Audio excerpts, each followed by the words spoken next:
La belle approche de l'Australien James Nitties en direction du green du trou 18, soit à mi-parcours, car ce groupe a débuté au trou numéro 10. James Nitties affiche déjà un score de 4 coups sous le par à la faveur de 5 birdies, soit 5 coups sous le par. Il a déjà gagné plusieurs tournois dans la région et il symbolise à l'occasion de cette première journée le niveau croissant des joueurs professionnels qui viennent disputer l'Open de Tina. Oui, c'est un bon début. Quand vous rendez une carte à 6 coups sous le par, sur un parcours très difficile, vous êtes toujours heureux.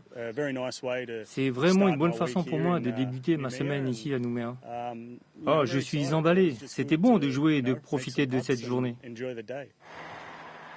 Dans le même groupe, le jeune Hugo Otogali a vécu une journée très irrégulière aux côtés des deux Australiens. Quelques beaux coups, mais 4 doubles bogeys, soit 2 coups au-dessus du par. Passer le cut, là, ça va être compliqué avec le score que j'ai fait, parce que avec le champ de joueurs qu'il y a cette année, ça va être très très bas.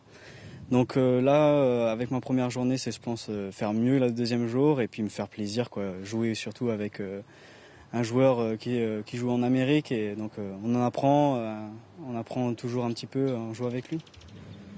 Dans cet autre groupe, on trouve Matthew Millar ici à droite et le Calédonien Jean-Louis Guépi qui évolue avec 2 partenaires du jour bien décidés à entrer fort dans la compétition.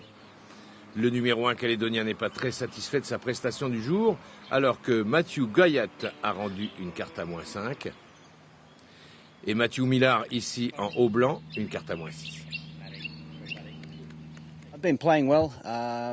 J'ai plutôt bien joué. Ce n'est pas vraiment une surprise, mais la clé du succès ici sur ce parcours plutôt court, c'est de bien réussir les putts sur les greens. Si vous ne maîtrisez pas le putt, vous ne faites pas suffisamment de birdies. Alors je soigne mes putts, c'est ma stratégie. Adam Stephens, vainqueur ici à Tina l'année dernière, n'a pas réussi une entrée en matière aussi tonitruante que ses compatriotes australiens, contrairement à Daniel Popovic qui rend une carte à 66, soit 5 coups sous le par. Brad Chilton, ici en gris vainqueur de l'édition 2012, limite la casse aujourd'hui avec un score à 71, juste dans le par. La toute meilleure performance du jour revient à l'Australien Daniel Valente avec un score de 64, soit 7 sous le par.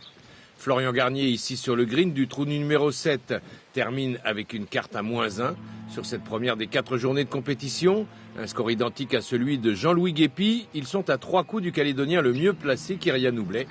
Demain, deuxième journée cruciale pour rester en course après le cut. Les 50 meilleurs seulement pourront poursuivre.